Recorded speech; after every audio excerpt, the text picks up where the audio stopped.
नमस्कार मित्रांनो, सुस्वागतम लक्ष्मीच्या पावलांनी या महा एपिसोडच्या पार्ट 1 भागामध्ये. आता कला ही सोहमशी बोलायला किचनमध्ये जातच असते. तोच अद्वैत मध्येच येतो आणि कलाला अडवतो आणि म्हणतो की खरे. तेव्हा कला विचारते की काय रे, काय झालं आता.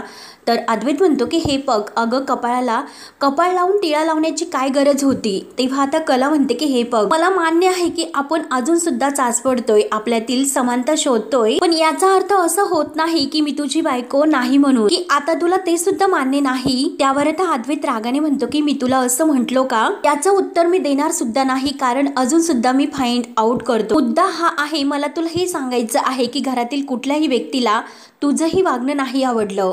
कला म्हणते की अरे कुठल्याही व्यक्तीला म्हणजे नक्की कुणाला मी हे असं केलं हे तुला नाही आवडलं असे का. त्यावर आता अद्वैत म्हणतो की हे पग, आईला याचा प्रचंड राग आलेला आहे. तेव्हा आता कलाला सगळं काही समजतं. कला म्हणते की हे पग, एकतर सरोज मॅडमनी तुला जे काही सांगायचं आणि ते तुम्हाला येऊन सांगायचं, जे काही त्यावर जे काही उत्तर मी तुला सांगेल ते लगेच तू सरोज मॅडमला जाऊन सांगणार. ही जी तुझी साखळी सुरू आहे ती सगळ्यात अगोदर चांदेकर बंद करायला हवी.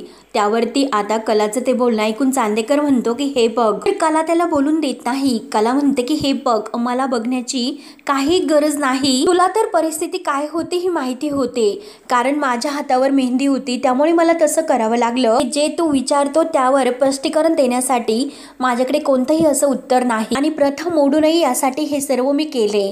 तेव्हा अद्वैत चिडतो. अद्वैत म्हणतो की हे जो काही तुझा स्वभाव आहे ना, प्रत्येक गोष्टीला होला हो करतो. तुझ्याकडे प्रत्येक गोष्टीचं हे स्पष्टीकरण तयारच असतं. माझी चूक झाली, मी तुझ्याकडे बोलायला आलो म्हणून. कशाला आलो असेल. डोक्याला हात लावत अद्वैत परत बाजूला जातो. आता घरातील सर्वजण एकत्र असतात. राहुल मोबाईलमध्ये गेम खेळण्यात अगदी मग्न असतो. रोहिणी त्याकडे रागाने बघत असते आणि तोच नैना त्याच्या जवळ येते. राहुलला म्हणते की राहुल काय करतोस. राहुल म्हणतो की अगं हे बघ ना, छान गेम खेळतोय. तेव्हा नैना त्याच्या हाताला धरते आणि अद्वैत तेथे सोप्यावर येऊन बसलेला आहे. त्यासाठी तुला तुझा प्लॅन हा वर्क करायला हवा. म्हणजे अद्वैतच्या सह्या घेणे अजून बाकी आहे. मग तू एक काम कर, सह्या घेण्यासाठी आता अद्वैत निवांत आहे, त्याच्या जवळ जा, तो एकटाच आहे.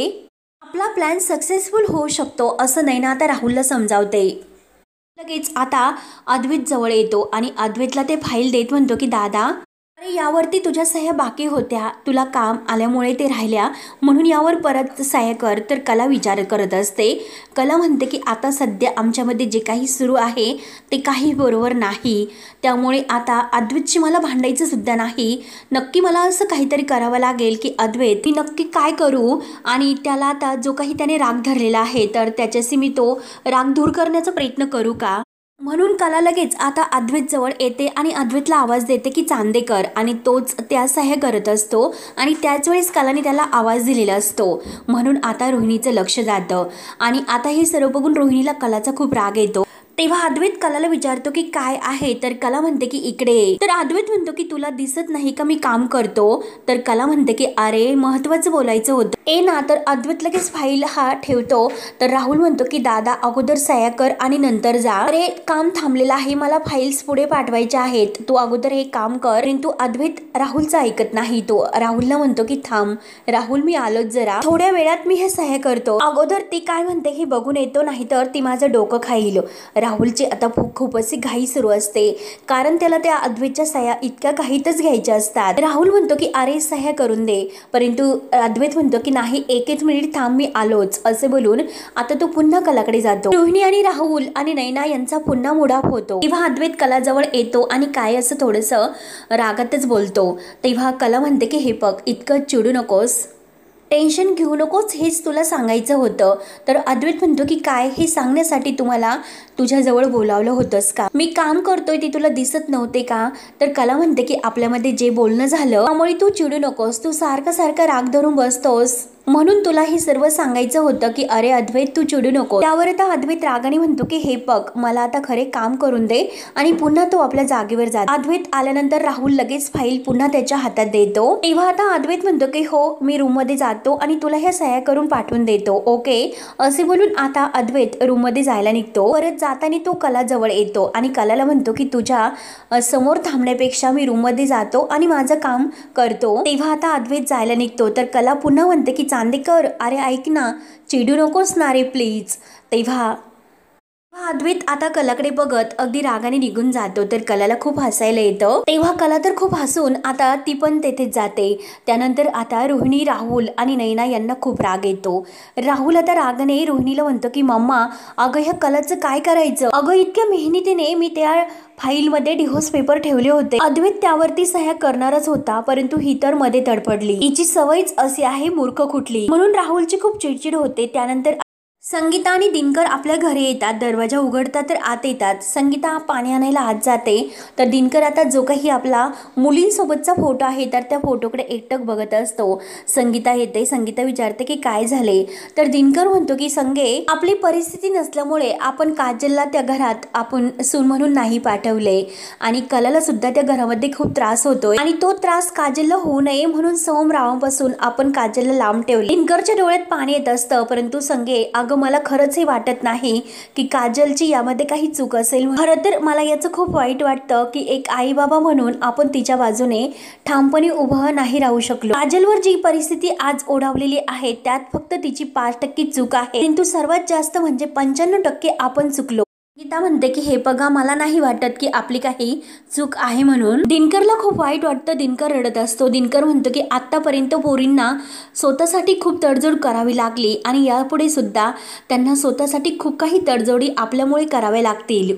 त्यामुळे आपण आडलो आणि काही लोक राखीतून सोनं निर्माण करतात, स्वर्ग निर्माण करतात, परंतु मी तर त्या राखीतच पडलो म्हणून स्वतःला तो आता दोष देऊन खूप असा त्रास करून रडतो। काही निर्णय घेताना मी मागे पडलो, परंतु त्याचा परिणाम माझ्या मुलींना भोगावा लागेल हे मला माहिती नव्हतं। तेव्हा आता दिनकर खूप रडत असतो। संगीता म्हणते की अहो शांत व्हा, असं का बोलतास बरं? आणि हे बघा, जेव्हा मी खसते तेव्हा तर तुम्हीच मला आधार देता। तुम्ही तर नेहमी म्हणत असतात की जे नियतीच्या मनात आहे ते नेहमी घडते म्हणून। आपण सुद्धा हेच समजायचं की जे आपल्या नशिबात आहे तेच आपण भोगतोय म्हणून। तेव्हा दिनकर म्हणतो की हे बघ, काजलने जर दुसरीकडे जन्म घेतला असता तर कदाचित तिचं नशीब सुद्धा दुसरीकडे काहीतरी वेगळं असतं। तेव्हा संगीता म्हणते की हे बघा, तुम्ही असं बोलू नका आणि काजल आत्ता खचलेली आहे हो, तुम्हाला नक्की सांगते आपली काजल लवकरात लवकर यातून बाहेर पडेल। आपण आपल्या काजलसाठी इतकं चांगलं स्थळ शोधूयात, इतकं चांगलं की आपल्या काजूला असं प्रत्येक वेळी स्वतःला सिद्ध करावं लागणार नाही। तेव्हा आता दिनकरच्या डोळ्यात पाणी असतं, तो दिव्याकडे बघतो आणि आईच्या कृपेने असंच घडून दे असं तो आता संगीताला म्हणतो। तेव्हा संगीता म्हणते की हो, पटकन तयार व्हा, हातपाय धुवा आणि जेवायला तयार व्हा।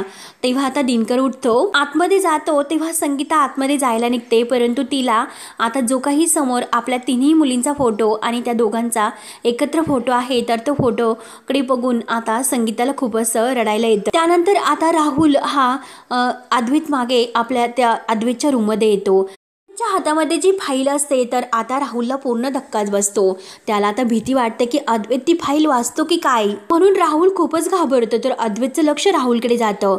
तर आता अद्वैत विचारतो की राहुल तर मनामध्ये खूप घाबरतो आणि म्हणतो की अरे बापरे, म्हणजे अद्वैतने जे काही डिव्होर्स पेपरचे फाईल आहे तर ते पेपर्स वाचले की काय, म्हणून राहुल आतमध्ये येतो घाबरतच आणि अद्वैतला म्हणतो की अरे ब्रो, तू तर सह्या करणार होता, सह्या झाल्यात का? तेव्हा अद्वैत म्हणतो की हो ना, अरे मी डॉक्युमेंट्सवर सह्या तर करणार होतो, त्या अगोदर चेक करत होतो, सांग ना मला। म्हणून अद्वैत आता खाली बसतो। तर अद्वैत म्हणतो की सांग बरं कुठे कुठे सह्या करायच्या। तर राहुल म्हणतो पार्किंगचा फोन आला होता, काम जरा खोळंबलेलं आहे आणि लग्नाच्या गडबडीमध्ये टेंडर्स हे उशीर व्हायला नको, ते लवकर जाण्यासाठी लवकर तू सह्या कर। आणि आता राहुल ते पेपर्स दाखवतच असतो, या फाईलवर सह्या तू केलेल्या आहेत आणि दुसरी ती डिव्होर्स पेपरचे जे काही पेपर्स त्या फाईलमध्ये आहे ती फाईल घेतो आणि यामध्ये सह्या राहिलेल्या आहेत असे म्हणतो आणि ज्या फाईल पेपर्स आहे तर त्यावर आपला बरोबर हात ठेवतो।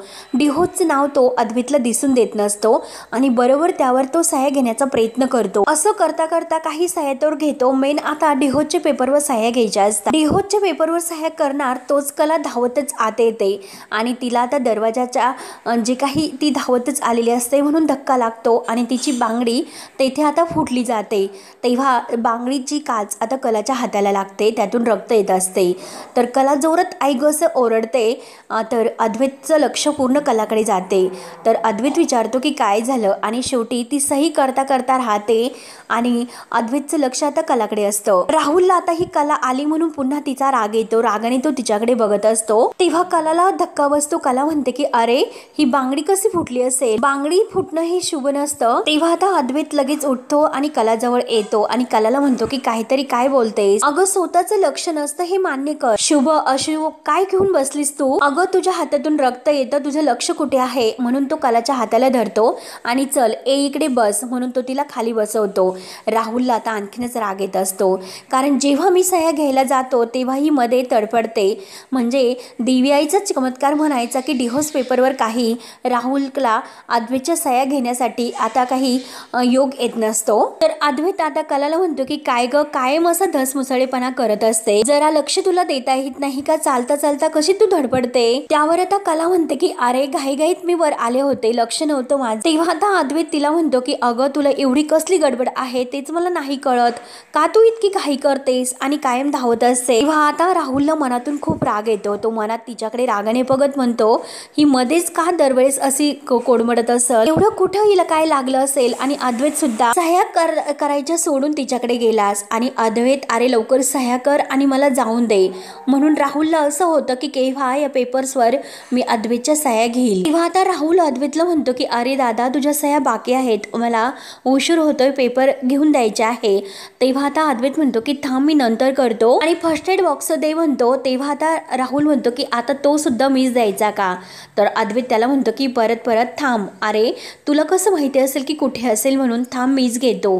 तेव्हा आता राहुल म्हणतो की वाचलो, मनात हे सर्व तो आता बोलतो. तेव्हा अद्वैत कपाटातून आता जे काही फर्स्ट एड बॉक्स आहे ते घेतो. आपल्या हाताने तो आता कलाला त्यावर औषध मलमपट्टी वगैरे करतो. तेव्हा आता कला म्हणते की अरे जरा हळूच कर, मला त्रास होईल. त्यावरती आता अद्वैत म्हणतो की अगं ओरडतेस कशाला. तेव्हा आता अद्वैत लावायला जातो, तोच कला म्हणते की हळूच. तर अद्वैत म्हणतो की लावू नकोस का, त्यामुळे एकदाची तू गप्प बस, एकदम अशी चूप, जखमेतून रक्त येत हे तुला दिसते ना. तर कला घाबरत म्हणते की हळू, जरा हळू, मला त्रास होतो. आता राहुल मुद्दाम तो बॉक्स हातात घेतो आणि परत त्या फाईल हातात घेतो आणि अद्वैतला म्हणतो की अद्वैत अरे सह्या तर राहूनच गेल्या, अरे सह्या तर कर. राहुलला आता असं म्हटल्यानंतर असं वाटतं की अद्वैत लगेच सह्या करेल, परंतु अद्वैत त्या फाईल घेतो आणि बाजूला फेकतो. सह्या मी नंतर करतो, अगोदर मला हे काम करून दे असं म्हणतो. तेव्हा राहुलचा पुन्हा पचका होतो. तो राहुलला म्हणतो की अगोदर मी ड्रेसिंग करतो आणि त्यानंतर मी तुला सह्या देतो. तेव्हा आता कला म्हणते की अरे तू मला किती बोलतोस, राहुल तुला काय सांगतो, त्या कोणत्या पेपर्सवर सह्या करायच्या आहे त्या अगोदर सह्या कर ना तू. कलाचं हे बोलणं ऐकून अगदी खुश होतो आणि मनात म्हणतो की वेल डन कला, खरे याला म्हणतात की खरंच स्वतःच्याच पायावर दगड मारून घेणं आणि खरंच ये होईना बात. तेव्हा आता राहुल अगदी खुश होतो, म्हणजे कलाच आता याला सह्या करण्यासाठी सांगते आणि स्वतःच्या पायावर दगड मारून घेतेस. तेव्हा आता अद्वैत कलावर ओरडतो. अद्वैत म्हणतो की थांब, तुला हाताला खूप लागलेला आहे, मला व्यवस्थित करून दे. तर कला म्हणते की हे बघ खर चांदेकर मला त्रास होतोय. तेव्हा अद्वैत म्हणतो की थोडंसं ऐकत जा, अगं किती लागलेला आहे, त्यातून रक्त येतंय. म्हणून तो पुन्हा कलाचा हात धरतो आणि दे इकडे असं म्हणत तो पुन्हा आता सर्व काही ती जखम स्वच्छ करून त्यावर मलम करतो आणि जोरजोराने फुंकर सुद्धा मारत असतो. तेव्हा आता अद्वैत फुंकर मारता मारता राहुलकडे बघतो. राहुलला म्हणतो की अरे काय रे राहुल, काय झालं, तू का थांबलास. तेव्हा राहुल जायला निघतो आणि पुन्हा थांबतो. मनात आता विचार करतो डिव्होर्सचे पेपर्स मला येथे ठेवायला नको, कारण यांनी जर हे बघितले तर मात्र खूप मोठा घोळ होईल. त्यामुळे आता जाताना त्या फाईल मला सोबत घेऊन जावं लागेल. तर अद्वैत आता जे काही ते बॉक्स आहे तर ते ठेवण्यासाठी पुन्हा कपाटात जातो. तेवढ्यात राहुल त्या फाईलमध्ये डिव्होर्सचे पेपर काढतो आणि ते पेपर मात्र आपल्या हातामध्ये घेतो. तेव्हा अद्वैतचे लक्ष पुन्हा राहुलकडे जाते आणि तो राहुलला विचारतो की राहुल तू येथे कसा. तेव्हा राहुल म्हणतो की अरे मला तुला तेच विचारायचं होतं की डॉक्टरांना बोलवावं का. तेव्हा अद्वैत म्हणतो की नाही रे, त्याची काही गरज नाही, अरे मी ड्रेसिंग केलेलं आहे, एवढं काही तिला लागलेलं नाही म्हणून. तेव्हा राहुल लगेच आता बाहेर येण्याचं नाटक करतो, परंतु राहुल खूप वैतागलेला असतो, कारण आता अद्वैतने अजूनपर्यंत सह्या केलेले नाही आणि प्रत्येक वेळेला मात्र ती कलामध्ये येऊन धडपडत असते.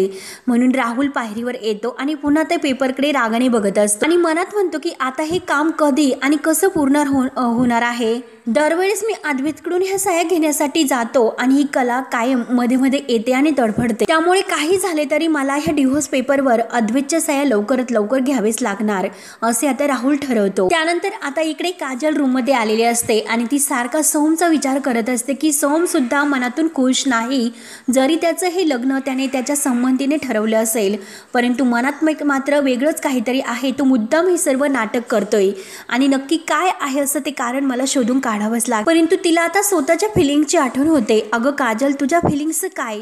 तू तुझ्या फिलिंग्स त्याच्यापर्यंत कसं पोहोचवणार आहे? माझ्या मनातील फिलिंग्स त्याच्यापर्यंत सांगताना मी का वाट बघत असते? त्यानंतर आता इकडे सोहम सुद्धा तोच विचार करत असतो, कारण अनामिकाच्या बाबतीत जे काही आता मी विचार करतोय कुठल्याही निर्णयापर्यंत अजून आलेलो नाही। मी निर्णय घ्यायला वेळ लावतो की घरचे हे काही करतात हेच मला नाही कळत।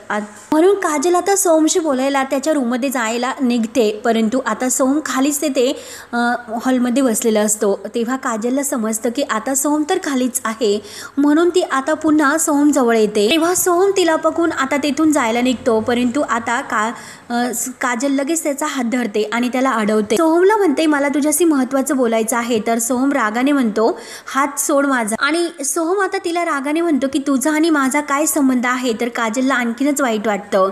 तेव्हा काजल डोळे भरून त्याच्याकडे बघत असते। त्यानंतर आता इकडे कला आणि अद्वैत रूम मध्ये असतात। कला तर खूपच खुश असते आणि आता अद्वैत ती फाईल चेक करत असतो। अद्वैतचं लक्ष कलाकडे जाते आणि तो कलाला विचारतो की काय झाले? तर कला म्हणते की काहीच नाही। अद्वैतला वाटतं की हिला काहीतरी होते, म्हणून तो लगेच फाईल बाजूला ठेवतो आणि कलाला धरतो। कलाला हाताला धरून म्हणतो की काय झालं? आणि बस बरे येते। आपल्या हाताला धरून तो तिला खाली बसवतो आणि परत तिच्या हातावर अगदी प्रेमाने फुंकर मानत असतो। तेव्हा आता कला हे सर्व बघून अगदी खुश होते। तेव्हा तो कलाच्या हातावरची मेहंदी पाहतो आणि ती मेहंदी बघून त्याला खूप छान वाटतो। तेव्हा मात्र आता तो कलाला अगदी खुश होऊन म्हणतो की खरंच मेहंदीचा वास खरंच किती छान असतो। तर कला म्हणते की हो कमालच आहे, तुला मेहंदीचा वास आवडतो? अरे बहुतेक मुलांना हा वास नाही आवडत, परंतु मला सुद्धा खूप आवडतो चांदेकर। मला मेहंदी काढायला, मेहंदी भिजवायला आणि मेहंदी काढून द्यायला सुद्धा खूप आवडतं। तेव्हा आता अद्वैत म्हणतो की अगं ऍक्च्युली मेहंदीचा वास खरंच खूप असा इतका मनमोहक असतो की त्यामुळे आपण अचानक लग्न कार्यामध्ये शिफ्ट होतो। तेव्हा कला म्हणते की हो अगदी खरं आहे, हातावर रंगलेली गडद रंगाची मेहंदी आणि हातामध्ये भरलेला चुडा, पाटल्या, बांगड्या, चोडे वगैरे सर्व काही। तेव्हा अद्वैत म्हणतो की बोटामध्ये अंगठ्या। तेव्हा कला म्हणते की हो पुढे बांधलेला हळकुंड। तर अद्वैत म्हणतो की हो एक्झॅक्टली, हे काही अगदी विचार करूनच काही वेगळं असतं। मेहंदीचा रंग, तो वास, हे सगळं काही आता त्या बांगड्या, ते दागिने यामुळेच आपल्या लग्नाच्या फिलिंग्स कळतात आणि लग्नाचं एक वेगळं चित्र आपल्या डोळ्यासमोर उभं राहतं। तेव्हा कला सुद्धा म्हणते की हो मला सुद्धा ते खूप आवडतं, ते टाळी। तेव्हा अद्वैत म्हणतो की अगं तू काही वेडी आहेस का? लागलेल्या हाताने कोणी टाळी देईल का? म्हणून आता अद्वैत इतक्या प्रेमाने कलाच्या हातावर पुन्हा प्रेमाची फुंकर मारत असतो आणि कला आता हे सर्व काही बघून अगदी खुश होत असते। आता अद्वैत त्या हातावर फुंकर मारत असतो आणि कला त्याच्याकडे बघून मनात म्हणत असते की खरंच दुखणं सोड रे चांदेकर, आपल्या विचारातील हे साम्य बघ। मेहंदीचा वास तुझ्या आणि माझ्या सुद्धा मनामध्ये सारखंच असं घर करतंय। म्हणून कला आता खूप मोठ्याने हसते आणि हसता हसता तिला खोकला येतो। तेव्हा आता ठसका लागल्यामुळे अद्वैत लगेच म्हणतो की थांब आणि घाईने तो तिला पाणी प्यायला देतो, परंतु आता तेथे पाणी शिल्लक नसते। तो आता कलाला म्हणतो की पाणी संपलेलं आहे। तर कला म्हणते की अरे नकोय मला पाणी। तेव्हा आता अद्वैत म्हणतो की अगं पण नंतर आपल्याला पाणी लागेल, आता तुला नकोय तरी सुद्धा। तेव्हा कला म्हणते की थांब मी पाणी घेऊन येते, परंतु अद्वैत म्हणतो की अगं तुझ्या हाताला लागलेला आहे, तू कसं पाणी आणणार? त्यामुळे गुपचूप खाली बस तू अगोदर, मी आणतो। म्हणून आता अद्वैत पाणी आणायला किचन मध्ये येणार असतो आणि तोच आता येते खाली। सोहम आणि काजल एकमेकांशी बोलत असतात। काजल म्हणते की सोहम तुझा नक्की प्रॉब्लेम काय आहे ते मला सांगून सतत तुझ्याशी बोलायचा प्रयत्न करते, तुला मेसेज करते, फोन करते, तरी सुद्धा तू माझं काही ऐकून घेत नाही। फोन वगैरे सर्व काही तू डिलीट करतो आणि कट सुद्धा करतोय आणि मी तुझ्याकडे कोणत्या नजरेने बघते आणि हे तुला खूप चांगलं माहिती आहे। का असं करते हे तुला सगळं समजतं, मला सुद्धा समजतं आणि काही गोष्टी तुला माझ्यासमोर करायला मात्र खूप असे अवघड असतात, पण तरी सुद्धा तू हे मुद्दाम करतोय। सोहम म्हणतो की नाही, बरोबर हे नाही, हे सगळं चूक आहे, सगळं काही चूक। कारण बरोबर फक्त इतकंच आहे की आत्ता मला तुझ्याशी नाही बोलायचं। तेव्हा आता काजल म्हणते की एखाद्याला टाळायची सुद्धा खूप अशी हद्द असते। आपल्याला एक गोष्ट सांग की तू डोक्यामध्ये एक, मनामध्ये एक आणि वागतो एक, असं तर तू करत नाही ना। तेव्हा सोम काजलकडे बघतो। काजल म्हणते की हे बघ, तुझा जो काही चेहरा आहे त्या चेहऱ्यावरून मला सर्व काही समजते, कारण मी तुझा चेहरा वाचू शकते। लग्न जरी तू करत असला तरी सुद्धा तू खुश नाही रे। प्लीज मला एक गोष्ट सांग, नक्की तुझ्या मनामध्ये काय सुरू आहे। तेव्हा सोमला खूप राग येतो। सोम म्हणतो की हे बघ, गप्प बस, तुला काय ऐकायचं आहे की माझं तुझ्यावर प्रेम आहे हे तुला ऐकायचं आहे का, हे तुला ऐकायचं आहे का। तेवढ्यात आता अद्वैत खाली येतो। अद्वैतचं लक्ष आता या दोघांकडे जाते आणि सोमच्या लक्षात येते की अद्वैत दादा खाली आलेला आहे म्हणून। तेव्हा आता दोघे घाबरतच अद्वैतकडे पाहायला सुरुवात करतात। तेव्हा अद्वैत त्यांच्या जवळ येतो। सोहम, काजल, तुम्ही दोघं इथं काय करतात असं विचारतो। तेव्हा सोम आणि काजल एकमेकांकडे बघतात। तेव्हा आता अद्वैत म्हणतो की अरे झोप लागत नसेल, आय मीन लग्न घर आहे, दिवसभर केवढी कामं असतात आणि त्यामुळे दमायला होत असेल, होतं असं मला माहिती आहे। तेव्हा काजल थोडीशी हसते, म्हणते अहो दाजी, हो मला सुद्धा ऍक्च्युली तसंच होतंय आणि त्यामुळे आम्ही एकमेकांशी गप्पा मारत होतो, परंतु बरं झालं दाजी तुम्ही आलात, तुम्ही आता बोला, मी जाते झोपायला। आणि सोमकडे रागाने बघत म्हणते की तसाही खूप उशीर होतोय। तेव्हा अद्वैत म्हणतो की हो, गुड नाईट। तेव्हा आता काजल आतमध्ये जाते तर लगेच अद्वैत सोमला विचारतो की काय नवरदेव, झोप लागत नाही का। तेव्हा आता सोहम म्हणतो की दादा, अरे तसं नाही, अरे मी सुद्धा दमलेलो आहे, मी सुद्धा झोपायला जातो। तर सोहम सुद्धा आता अद्वैतला गुड नाईट करतो आणि अद्वैत सुद्धा त्याला गुड नाईट बोलतो। तेव्हा आता अद्वैत पाणी घ्यायला किचनमध्ये जातो आणि कला तोपर्यंत आता जो काही त्यांच्यातील समानता या राखण्यापुढे लगेच आता त्या दोघातील जे काही घडलेलं आहे, मनातील एक समानता लगेच त्यावर लिहिते।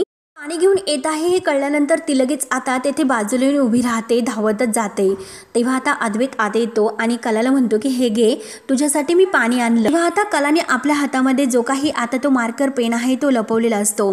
तेव्हा आता अद्वैत तिला म्हणतो की एक सेकंद, तू काय लपवलंस बरं। अद्वैत लगेच आता त्या फळ्याकडे बघतो। तेव्हा कला म्हणते की आता फरक आणि साम्य हे एका लेवलला आलेलं आहे। तर तेव्हा आता अद्वैत त्याकडे बघत असतो आणि मनात म्हणतो की हो, एका लेवलला आलेला आहे। तर आता दोघांमध्ये कोणत्याही एका जागेवर एक जरी पॉइंट ऍड झाला तर मात्र तर कला ही मनात म्हणते की तर ती बाजू विजयी होणार। तर अद्वैत मनात विचार करत म्हणतो की जिंकायला फक्त आता एकच मुद्दा हवा आहे। तर कला मनात म्हणते की आता कुठे खरी स्पर्धा सुरू झाली। तर दोघं एकमेकांकडे बघून आता एकमेकांकडे बघतच आता बाजूला होतात आणि आपापल्या जागी झोपायला येतात। तेव्हा आता अद्वैत आपल्या जागी झोपतो आणि मनात विचार करतो की काही झालं तरी आता आमच्यातील डिफरन्स आहे ते मला शोधावे लागतीलच। तेव्हा कला सुद्धा त्याच्याकडे बघत मनात विचार कर, तू कितीही जोर लावण्याचा प्रयत्न कर, मला पूर्ण खात्री आहे की आपण आपल्यातील समानता याच रकान्यावर जोर लावणार म्हणून। विषय संपला, आता मात्र खऱ्या स्पर्धेला सुरुवात होईल। अद्वैत म्हणतो की आता कॉम्पिटिशनला सुरुवात होईल म्हणून आता दोघेही झोपतात आणि त्यानंतर आता दुसऱ्या दिवशी सकाळी दोघेही आता कामाला तयार होतात। त्यानंतर आता महा एपिसोडच्या पार्ट 2 भागामध्ये बघूयात की पुढे काय होतं ते। धन्यवाद।